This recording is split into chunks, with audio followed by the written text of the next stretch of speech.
Hello everyone, কেমন আছেন সবাই? আশা করি সবাই ভালো আছেন, আমিও ভালো আছি। আজকে আমি মুরগির পায়া দিয়ে কাঁঠালের বিচি ডাঁটা দিয়ে খুবই মজার একটা টেস্টি রান্না করেছিলাম। তো এই রান্নাটা খুবই সিম্পলভাবে করেছিলাম। তো এখানে দেখতে পাচ্ছেন কিছু মুরগির পায়া রয়েছে, এগুলি কিন্তু খুব সুন্দর করে আমি পরিষ্কার করে নিয়েছি। তো এই মুরগির পায়াগুলি একদম আস্তে আস্তে দিয়েই আমি রান্না করব। তো এর সাথে যে কাঁঠালের বিচিগুলি নিয়েছিলাম, এগুলি কিন্তু এখন আমি কেটে তারপরে উপরের যে খোসাটা রয়েছে সেগুলি আমি ছাড়িয়ে কিছু সময়ের জন্য আমি ভিজিয়ে রাখবো। তো কাঁঠালের বিচিগুলি আমি কেটে রেখেছি। পাশাপাশি আমি কিছু মশলা বেটে নিয়েছি, একটু আদা বাটা, রসুন বাটা, জিরা বাটা, পেঁয়াজ বাটা একত্রে আমি মশলাটা বেটে নিয়েছি।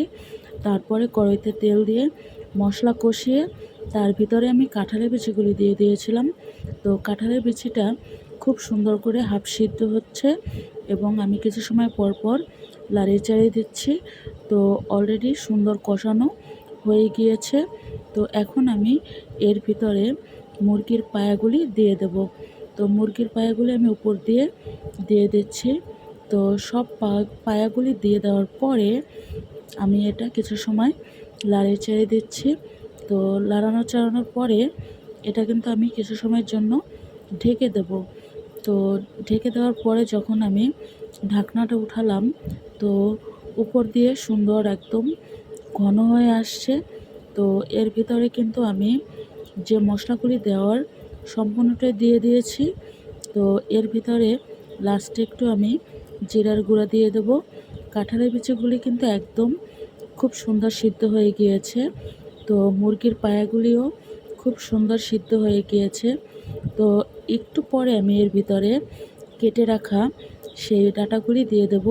এর ভিতরে কিন্তু আমি ঝালের জন্য একটা বোম্বাই মরিচ দিয়ে দিয়েছি। তো এই যে ডাঁটাগুলি উপরে দিয়ে দেওয়ার পরে এটা আমি কিছু সময়ের জন্য ঢেকে দিয়েছিলাম। তো ডাঁটাটাও কিন্তু খুব তাড়াতাড়ি সিদ্ধ হয়ে যাবে, কারণ ডাঁটাটাও একদম আস্তা থাকবে, পায়াগুলোও আস্তা থাকবে। তো তরকারিটা খেতে কিন্তু অনেক টেস্টি হবে এবং অনেক মজা হবে। তো কাঁঠালের সিজনে কিন্তু কাঁঠালের বিচি দিয়ে অনেক তরকারি কিন্তু রান্না করা যায়। তো অনেকেই কিন্তু অনেক ধরনের রেসিপিও তৈরি করে। তো আজকে আমি ডাঁটা দিয়ে, পায়া দিয়ে, কাঁঠালের বিচি দিয়ে রান্নাটা করেছিলাম। এটা দেখতেও অনেক সুন্দর ছিল, খেতে অনেক টেস্টি হয়েছিল। তো অলরেডি ঝোলটাও একদম ঘন হয়ে আসছে। তো চুলার আঁচটাও আমি একদম কমিয়ে দিয়েছি। কিছু সময়ের মধ্যে আমি এটা গরম গরম পরিবেশন করব। তো এটা কিন্তু খালি খেতেও অনেক ভালো লাগবে। তো এখন কিন্তু বাজারে ডাঁটা পাওয়া যায়, তো কাঁঠালের বিচিও পাওয়া যায়।